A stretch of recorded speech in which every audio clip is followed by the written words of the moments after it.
Let's move to the next one. यहाँ हम बात करने वाले हैं शहीद दिवस के बारे में। नाउ फर्स्ट थिंग्स फर्स्ट, शहीद दिवस मनाया कब जाता है? It is celebrated on 23rd of March every single year.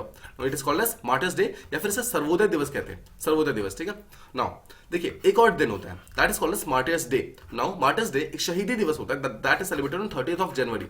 Now ये शहीद दिवस जो है भगत सिंह की डेथ एनिवर्सरी पे मनाया जाता है, पर जो शहीदी दिवस यानी कि जो मार्टर्स डे है दैट इज सेलिब्रेटेड ऑन, मतलब दैट इज एक्चुअली मतलब उस दिन उसको मनाया जाता है जिस दिन महात्मा गांधी का असैसिनेशन हुआ था 1948, 30th of January। That was the day जिस दिन नाथूराम गोडसे ने इनकी मतलब हत्या कर दी थी महात्मा गांधी की। Alright, so please don't get confuse in martyrs day और जो शहीदी दिवस है, शहीद दिवस और शहीदी दिवस में बीच में कंफ्यूज बिल्कुल नहीं होना। शहीद दिवस जो है वो भगत सिंह के लिए, शहीदी दिवस जो है वो महात्मा गांधी के लिए। ऑलराइट, सो शहीद दिवस के बारे में बात करते हैं। 1931 was the day, 23rd of March 1931, जिस दिन भगत सिंह, सुखदेव एंड राजगुरु इन तीनों को यहाँ पर फांसी दे दी गई थी। एंड दैट इज वाई हम आज के दिन को एक श्रद्धांजलि के लिए एक मतलब जो कल का दिन था उसको हम बेसिकली डेडिकेट करते हैं फॉर भगत सिंह, सुखदेव एंड राजगुरु। ना उनको एक टाइप का हैंगिंग का जो मतलब पनिशमेंट जो दिया गया था, जो मतलब उनको हैंग किया गया था, दैट वाज बिकॉज उन्होंने 1928 में जॉन सॉन्डर्स का यहाँ पर मर्डर कर दिया था। नाउ जॉन सॉन्डर्स कौन थे? John Saunders was a person, देखिए एक्चुअली मतलब जो भगत सिंह, यहाँ भगत सिंह की बात कर रहे हैं, not Sukhdev and Rajguru. Sukhdev and Rajguru को इसके कारण फांसी नहीं दी गई थी। ऑलराइट, जो भगत सिंह था उनको जो मतलब जो फांसी दी गई थी दैट वाज बिकॉज उन्होंने जॉन सॉन्डर्स का मर्डर किया था। But the point was Bhagat Singh यहाँ पर जॉन सॉन्डर्स का मर्डर करने गए ही नहीं थे। एक्चुअली हुआ क्या था, वो मर्डर करने गए थे जेम्स स्कॉट का। Now James Scott was the person जिन्होंने लाला लाजपत जो राय थे ना उनके ऊपर लाठीचार्ज करवाया था और उनके कारण लाला लाजपत राय की मौत हो गई थी। तो उसका बदला लेने के लिए भगत सिंह गए थे जेम्स स्कॉट को मारने, बट गलती से यहाँ पर जॉन सॉन्डर्स मारा गया था और उसके कारण यहाँ पर जो भगत सिंह थे उनको यहाँ पर फांसी की सजा दी गई थी। ऑलराइट, देखिए भगत सिंह ने क्या हुआ था, उससे पहले पब्लिकली अनाउंस किया था कि जिस पर्सन ने भी लाला लाजपत राय का मतलब डेथ का जो मतलब कॉज किया है और जो स्पेशली जेम्स स्कॉट था उसको यहाँ पर वो मतलब मार डालेंगे, ठीक है, उसको अवेंज लेंगे, मतलब इसी चीज के लिए उन्होंने वो अनाउंस किया था। और जैसे ही फिर उसके बाद क्या होता है, जैसे ही वहां पर उसकी डेथ होती है, सॉन्डर्स की जो डेथ होती है, उसका सारे का सारे इल्जाम भगत सिंह के ऊपर आता है, उसके कारण जो ब्रिटिश गवर्नमेंट होती है उनको फांसी देती है। ऑलराइट, देखिए होता क्या है कि बटुकेश्वर दत्त और भगत सिंह दोनों साथ में मिलकर 1929 के अंदर जो सेंट्रल लेजिस्लेटिव असेंबली थी दिल्ली के अंदर, वहां पर आते हैं और दो बॉम्ब्स मतलब ब्लास्ट करते हैं। बट आपको ध्यान रखना है वो बॉम्ब के कारण, वो बॉम्ब बिल्कुल भी मतलब फेटल नहीं था, मतलब किसी पर्सन की वहां पर मौत नहीं हुई थी, किसी को चोट नहीं लगी थी। That was just to alert और मतलब अपनी तरफ ध्यान खींचने के लिए उस पर्टिकुलर बॉम्ब को ब्लास्ट किया गया था। और उसके बाद उन्होंने अपने आप को अरेस्ट करवा दिया था, भगत सिंह और बटुकेश्वर जो दत्त थे उन दोनों ने अपने आप को अरेस्ट करवा दिया था विद अ स्लोगन जो उन्होंने यूज किया था, इनकलाब जिंदाबाद। नाउ अगर आप एक चीज समझेंगे, जो इनकलाब जिंदाबाद है, इस पर्टिकुलर स्लोगन को लगातार भगत सिंह के साथ यहां पर रिलेट किया जाता है। But what UPSC will play with this is, UPSC से एक सिंपल क्वेश्चन पूछेगा कि क्या इनकलाब जिंदाबाद जो स्टेटमेंट है, क्या ये जो स्लोगन है भगत सिंह ने दिया था? The answer is no, Bhagat Singh ने स्टेटमेंट नहीं दिया था। This statement was given by Maulana Hasrat Mohani. But मौलाना हसरत मोहानी का दिया हुआ स्टेटमेंट फेमस तब हुआ था जब इनकलाब जिंदाबाद को भगत सिंह ने बोलना स्टार्ट कर दिया था। Now it is said that जब भगत सिंह जेल से कोर्ट तक आते थे, every single day there were thousands and lakhs of people जो कि लगातार इनकलाब जिंदाबाद का जो नारे थे वो लगाते थे। And that is because of this इनकलाब जिंदाबाद लगातार यहाँ पर फेमस होना स्टार्ट हो गया। नाउ इट इज सेड कि जब तक भगत सिंह जिंदा थे तब तक उन्होंने countless youth, thousands and lakhs of youth को लगातार इंस्पायर किया। And even after his death, उनके डेथ के बाद भी ही सेट एन एग्जांपल। उन्होंने एक्चुअली एक ऐसा एग्जांपल सेट कर दिया जिस एग्जांपल के थ्रू लोगों ने अपने एक तरीके का जीना सीखा ना। उन्होंने अपने लिए खुद से एक टाइप का इंडिपेंडेंस का पाथ मतलब उन्होंने खुद से बनाया था, ठीक है। उन्होंने इंडिविजुअल हीरोइज्म को एक सबसे ऊपर रखा था। आपको अगर पता होगा रशिया के अंदर एक जैकोबिन क्लब हुआ करता था, राइट, आपने मॉडर्न हिस्ट्री के अंदर इसे पढ़ा होगा। जो जैकोबिन क्लब था वहां पर इंडिविजुअल हीरोइज्म के ऊपर बहुत ज्यादा फोकस किया था। उसी चीज को फॉलो करते हुए भगत सिंह ने भी यहाँ पर इंडिविजुअल हीरोइज्म को फोकस करना स्टार्ट किया, जहां पर उन्होंने ये बोला कि जो गवर्नमेंट है, जो गलत गवर्नमेंट है, उसके ऊपर अटैक करके हम अपने देश को फिर से आजाद करा सकते हैं। Alright, now let's talk about some static things जो कि भगत सिंह के बारे में बहुत ही इंपॉर्टेंट है। और भगत सिंह के बारे में देखिए, Bhagat Singh is always important from prelims point of view, तो आपको हमेशा इनके बारे में रेडी रहना है। ऑलराइट, 1907 वाज द टाइम जब इनका यहाँ पर बर्थ होता है एंड इनका जो बचपन का नाम था दैट वाज भागनवाला, ठीक है। 1907 आपको याद है हमारे मॉडर्न हिस्ट्री के लिए क्यों इंपॉर्टेंट है? बिकॉज सूरत स्प्लिट जो हुआ था इसी टाइम हुआ था। Surat is a place in Gujarat जहां पर फॉर द फर्स्ट टाइम जो मॉडरेट्स एंड एक्सट्रीमिस्ट थे, जो कांग्रेस के दो पार्ट्स थे, दोनों अलग अलग हो गए थे, ठीक है। तो इसलिए 1907 फेमस है। उसी टाइम इनका यहाँ पर बर्थ होता है और दैट वाज एट अ मतलब place called as Punjab. Alright, देखिए 1907 से लेकर के ऑलमोस्ट 1923 के आसपास में, मतलब जब वो अराउंड 20 साल के आसपास में थे, उस टाइम जाकर वो कहीं ना कहीं एक्टिव पॉलिटिक्स के अंदर आते हैं जब वो नेशनल कॉलेज लाहौर के अंदर एडमिशन लेते हैं। तो नेशनल कॉलेज लाहौर के बारे में अगर आपको पता होगा तो वो it was actually founded and manage by Lala Lajpat Rai और साथ में भाई परमानंद नाम के एक पर्सन थे, दोनों साथ में मिलकर इसको मैनेज किया करते थे। ऑलराइट, देखिए समझिए, जब यहाँ पर भगत सिंह एक्टिव पॉलिटिक्स के अंदर आते हैं, पॉलिटिक्स इन द सेंस की एक्टिव रेवोल्यूशन के अंदर जब वो आते हैं, तो उस टाइम एक्चुअली एक ऐसा फेज चल रहा था जब दो फेज के बीच में थे इंडिया एक्सट्रीमिज्म और गांधीज्म के बीच में चल रही थी, ठीक है। आपको याद होगा एक्सट्रीमिज्म 1907 से स्टार्ट होता है, जिस टाइम सूरत स्प्लिट होता है, उसके बाद एक्चुअली मॉडरेट्स की वैल्यू डिक्लाइन होनी स्टार्ट होती है और एक्सट्रीमिस्ट की वैल्यू मतलब इंक्रीज होनी स्टार्ट होती है। साथ ही साथ गांधी फेज 1915 के आसपास में स्टार्ट होता है। सो 1907 से लेकर 1915 के बीच में भगत सिंह एक्चुअली काफी चीजें सीख रहे थे, काफी चीजें देख रहे थे।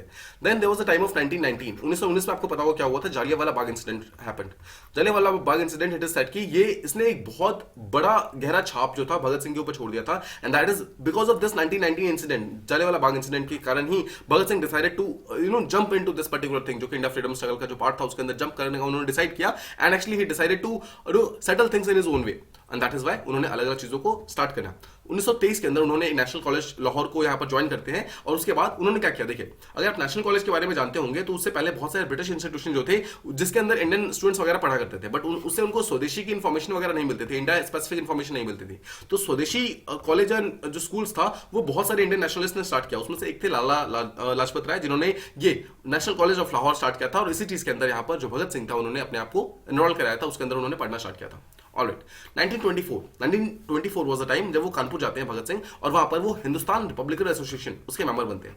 Now this is very important, HRA यानी कि हिंदुस्तान रिपब्लिकन एसोसिएशन एक बहुत ही इंपॉर्टेंट पार्ट प्ले करता है हमारे फ्रीडम स्ट्रगल में, because that was founded by a person called as Sachindra Nath Sanyal, but it was actually manage by Chandrashekhar Azad. तो अगर आपने चंद्रशेखर आजाद के बारे में आपको थोड़ा सा ही पता होगा तो आपको डेफिनेटली मालूम होगा कि जो हिंदुस्तान रिपब्लिकन एसोसिएशन यानी कि एचआरए है उसके जो मेन लीडर हुआ करते थे दैट वाज आजाद सर, ठीक है। जो आजाद थे वो इसके मेन लीडर थे और वही इसको मैनेज किया करते थे, ठीक है। तो जस्ट रिमेंबर, आपसे स्टेटमेंट ये पूछा जाएगा कि हु वाज द मेन मतलब पर्सन जो कि मैनेज करता था, that was Chandrashekhar Azad, but इसके फाउंडर आजाद नहीं थे, इसके फाउंडर थे सचिंद्र नाथ सन्याल, ठीक है। अब देखिए यहां पर जब एचआरए के अंदर भगत सिंह आते हैं तो भगत सिंह को यहां पर एक नई चीज सीखने को मिलती है, दैट वाज कि how to make a bomb, bomb को किस तरीके से बनाते हैं ये बनाना उन्होंने स्टार्ट किया।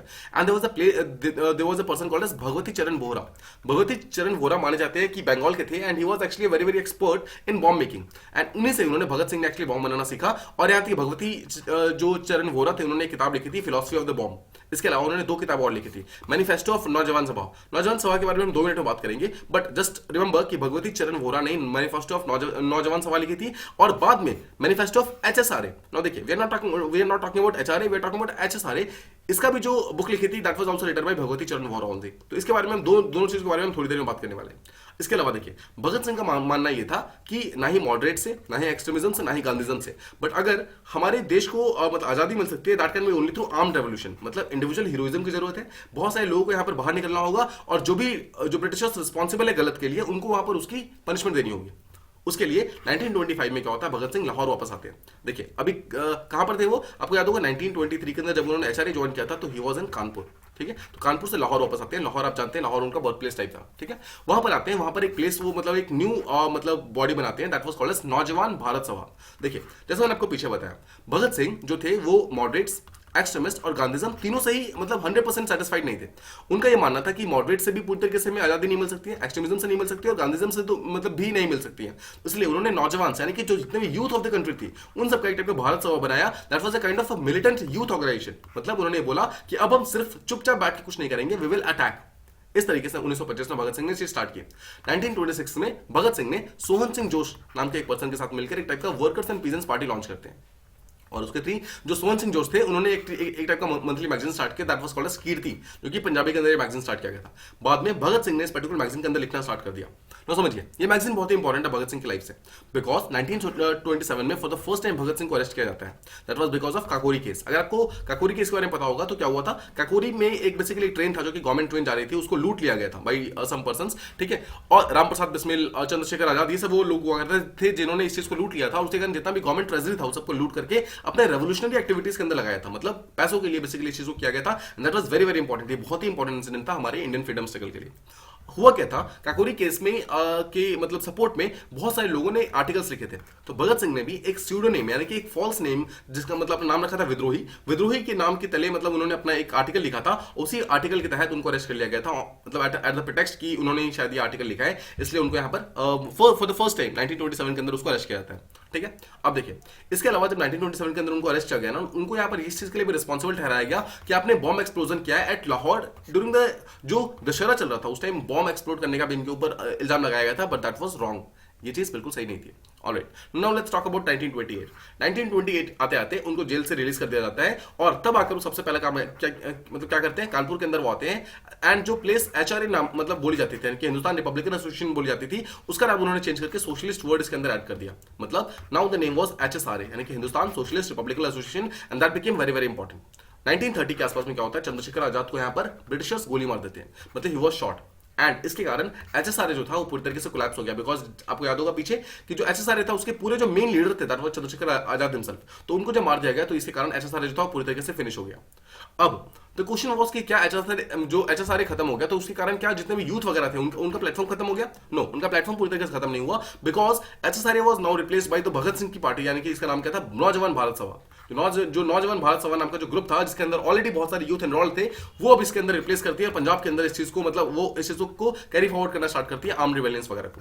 इसी नौजवान भारत सभा के थ्रू एक्चुअली वहां पर जेम्स स्कॉट का मर्डर हुआ था, ठीक है, मतलब जेम्स स्कॉट का मर्डर करने गए थे बट सॉन्डर्स का यहाँ पर मतलब मर्डर हो गया था, उसके कारण फिर से उनको जेल हो जाती है, प्रिजन हो जाता है, उसके कारण मतलब अब इस बार जब वो जेल जाते हैं तो वो यहाँ पर प्रोटेस्ट वगैरह करना स्टार्ट करते हैं, वो इनमेट्स के लिए बेटर लिविंग कंडीशंस मांगते हैं, ठीक है। आपने मतलब ये देखा होगा कि बहुत सारे डिफरेंट जो जेलर्स वगैरह होते हैं वो मतलब जो ब्रिटिशर्स वगैरह के टाइम में होता था, जितने भी ब्रिटिशर जेलर होते थे वो इंडियंस के साथ डिस्क्रिमिनेशन करते थे, मतलब इंडियंस को प्रॉपर खाना नहीं मिलता था, प्रॉपर रहने का प्लेस नहीं मिलता था, प्रॉपर जो कपड़े वगैरह थे सब नहीं मिलते थे। बट कोई अगर ब्रिटिशर मतलब कोई अगर ब्रिटिश मतलब कैदी है, अगर कोई ब्रिटिश प्रिजनर है तो उसको सारी कुछ मिलते थे। तो भगत सिंह ने यहाँ पर इंडियंस के लिए भी डिमांड करना स्टार्ट कर दिया, right, that's why it become very very important.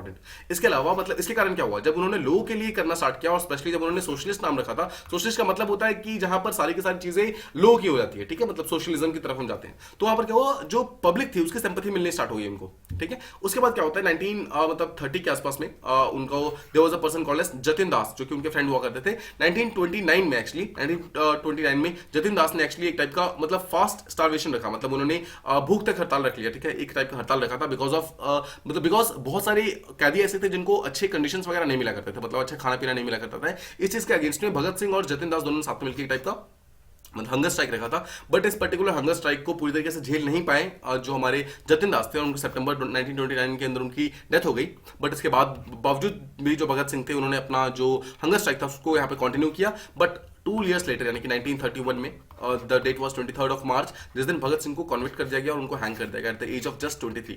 He was just 23 when he was hanged actually. मतलब व्हेन मतलब अभी की जो यूथ है राइट, मतलब 23 में we are not even actually ready कि हम क्या करें या फिर क्या ना करें। At that particular age Bhagat Singh had actually sacrificed his life for the welfare of the nation. मतलब that was the kind of patriotism that this man had, right? Let's give utmost respect to this particular person, all right? And Bhagat Singh not just as a person but हमारे examination के लिए भी काफी important है, so just keep revising all the facts जो कि भगत सिंह से related important चीजें थी।